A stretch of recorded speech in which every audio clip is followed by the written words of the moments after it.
नमस्ते छात्रों। कक्षा 8वीं, विषय हिंदी सुलभ भारती। छात्रों, हर एक व्यक्ति के अंग में, हर एक व्यक्ति के पास एक विशेष रूप से कला होती है। उस कला को उचित रूप से आकार देने में और सफलता प्राप्त करने में प्रयास उस व्यक्ति को करना होता है।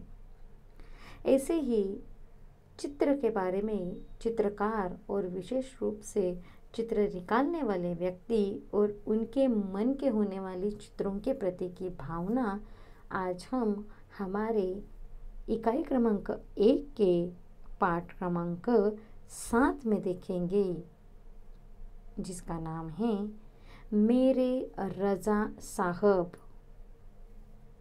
जो कि लिखा गया है सुजाता बजाज इनके द्वारा। अब रजा साहब, इनके बारे में यह कुछ जानकारी इस पाठ में है। मैं पहले इस पाठ के परिचय को पढ़कर दिखाती हूँ। सुजाता बजाज जी का जन्म हुआ है 1958 में जयपुर, राजस्थान में। सुजाता बजाज जी एक प्रसिद्ध चित्रकार हैं। आजकल आप पेरिस में रहती हैं। आपके चित्र एवं मूर्तिकला भारतीय रंग में डूबी हुई रहती है।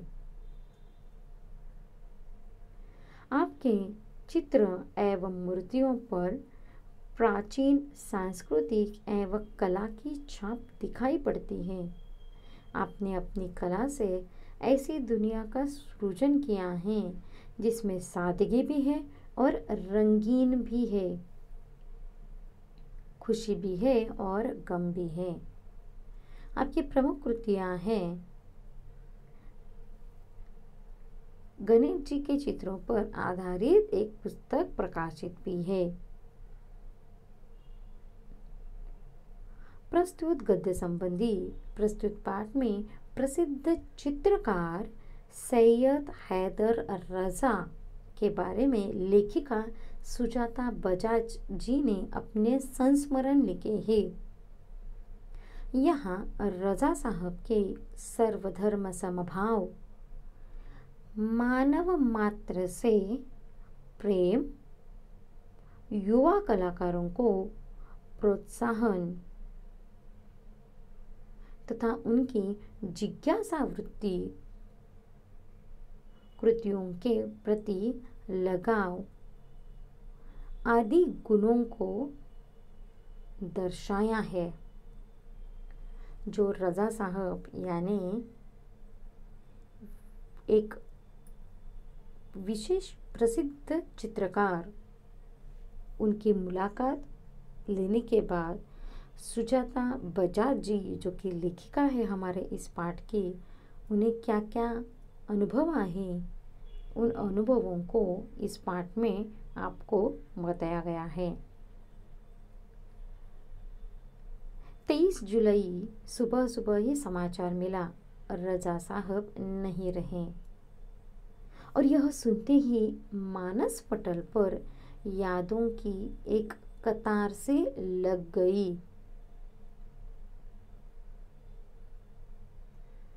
पिछले फरवरी की ही बात है।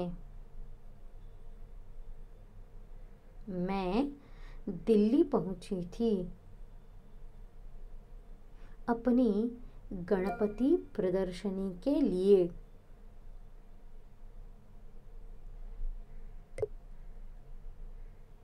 सोच रही थी कि रजा साहब शायद अपनी व्हीलचेयर पर मेरी प्रदर्शनी के उद्घाटन के अवसर पर आ जाएं। पर उस रात कुछ अनहोनी सी हुई। उस रात रजा साहब सपने में आए, मुझे उठाया, हमने बातें की, शो के लिए मुझे शुभकामनाएं दी और कहने लगे, सुजाता, एक बार मुझसे मिलने आ जाओ, अब मैं जाने वाला हूँ। इसके बाद तो रुकना मुश्किल था। मैं पहुंच गई उनसे मिलने। वे अस्पताल में शून्य की तरह लेटे हुए थे। मैंने उनके हाथों को छुआ। सिर्फ सांस चल रही थी। अलविदा कहकर लौट आई। रजा साहब अपने धर्म के साथ साथ हिंदू भी थे। उनके स्टूडियो में गणपति की मूर्ति, क्रॉस, बाइबल, गीता, कुरान, उनकी माँ का एक फोटो, गांधी जी की आत्मकथा व भारत से लाई हुई मोगरे की कुछ सूखी मालाएं सब एक साथ रखा रहता था। वे गणेश को भी पूजते थे और हर रविवार को सुबह चर्च भी जाते थे। एक दिन जहांगीर आर्ट गैलरी में प्रदर्शनी देखते हुए किसी ने कहा, अरे यह तो S.H. रजा हैं। मैं एकदम सावधान हो गई, क्योंकि मेरी सूची में उनका भी नाम था। मैंने उनके पास जाकर कहा, रजा साहब, आपसे बात करनी है। वे देखते ही रह गए। उन्होंने मुझे इंटरव्यू दिया। बहुत सारी बातें हुई। अचानक मुझसे पूछने लगे कि और आप क्या क्या करती हैं। मैंने कहा, मैं कलाकार हूँ, पेंट करती हूँ। वे तुरंत खड़े हो गए और कहने लगे, चलो मेरे साथ चलो। मेरा काम तो पुणे में है। चलो पुणे। आज ताज होटल के सामने से हमने टैक्सी ली और सीधे पुणे पहुंचे। उन्होंने मेरा काम देखा और फिर कहा, आपको पेरिस आना है। आपका भविष्य बहुत उज्जवल है। छोटी से छोटी बात भी उनके लिए महत्वपूर्ण हुआ करती थी। बड़ी तन्मयता और लगन के साथ करते थे सब कुछ। पेंटिंग बिकने के बाद पैकिंग में भी उनकी रुचि हुआ करती थी। कोई इस काम में मदद करना चाहता तो वे मना कर देते थे। किसी को हाथ नहीं लगाने देते थे। बड़े करीन से धैर्य के साथ वह पैकिंग करते थे। कहते थे, लड़की ससुराल जा रही है, उसे संभाल कर भेजना।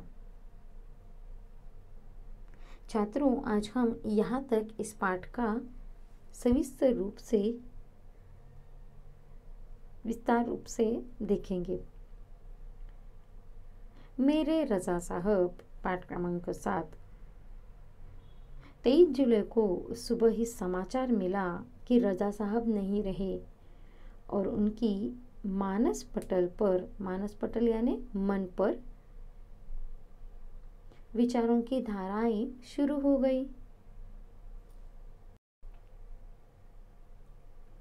एक कतार सी लग गई। कतार यानी एक के पीछे एक होने वाली घटनाएं। पिछले फरवरी की तो बात है। मैं दिल्ली पहुंची थी अपनी गणपति प्रदर्शनी के लिए। यह सब बातें हमारी लेखिका हमसे बोल रही है, कह रही है कि उनको रजा साहब, जो कि एक प्रसिद्ध चित्रकार है, उनके साथ कैसे अनुभव आया। सोच रही थी कि रजा साहब शायद अपनी व्हील चेयर पर मेरी उद्घाटन के अवसर पर आ जाए। उद्घाटन यानी शुभारंभ। पर उस रात कुछ अनहोनी यानी असंभव या फिर न होने वाली विचित्र ऐसी घटना। उस रात रजा साहब मेरे सपने में आए, मुझे उठाया, हमने बातें की। शो के लिए मुझे उन्होंने शुभकामनाएं दी और कहने लगे, सुजाता, एक बार मुझसे मिलने आ जाओ। यह सब बातें लेखिका अपने सपने में देख रही थी कि उनकी प्रदर्शनी के पहले दिन, एक दिन पहले, उनको सपने में रजा साहब दिखाई दिए। मैं पहुंच गई उनसे मिलने। वे अस्पताल में शून्य की तरह लेटे हुए थे। मैंने मैंने उनके हाथों को छुआ। सिर्फ सांस चल रही थी।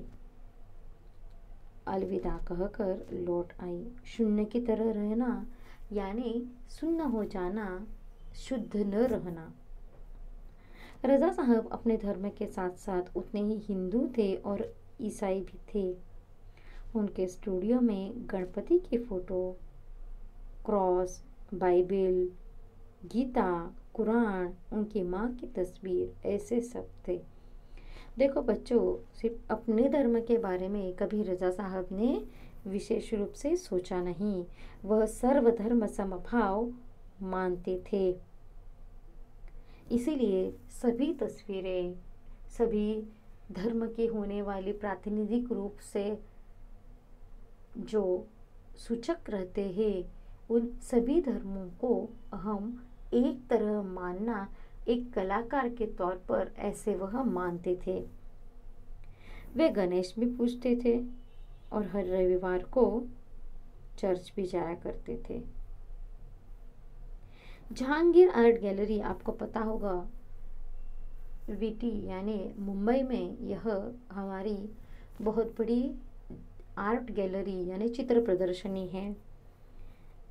वहाँ पर सुजाता बजाज जी की प्रदर्शनी थी और उसी वक्त उनकी डायरी में नाम था रजा साहब। तो उसी प्रकार से उस आर्ट गैलरी में रजा साहब थे। तो सुजाता बजाज जी ने कहा कि रजा साहब, मुझे आपसे बात करनी है। तो रजा साहब जी ने अपना इंटरव्यू देते हुए सुजाता बजाज जी से बातें करने लगे और बातों बातों में से अचानक कहने लगे कि और आप क्या क्या करते हैं। इस पर सुजाता जी ने कहा कि मैं एक चित्रकार हूँ, कलाकार हूँ, पेंट करती हूँ।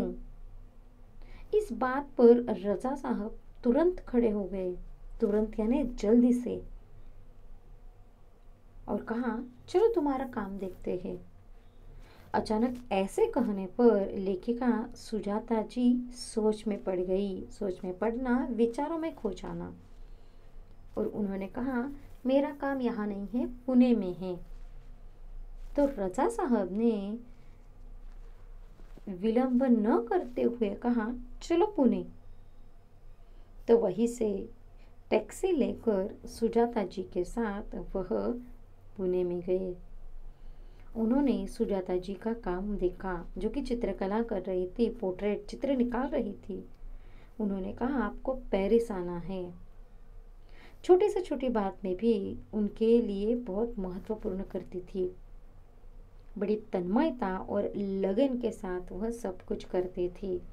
तन्मयता यानी आत्मीयता से, और लगन यानी अपने मन से एक निष्ठ होकर, ध्यान लगाकर।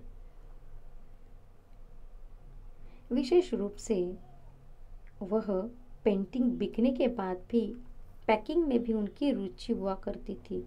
रुचि यानी दिलचस्पी, ध्यान होना।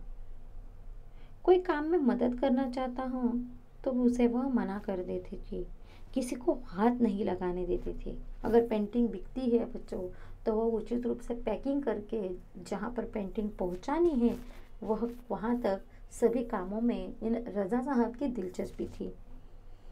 और बड़े करीन के साथ, करीन यानी सलोके के साथ, धैर्य के साथ वह अच्छी तरीके से पैकिंग करते थे।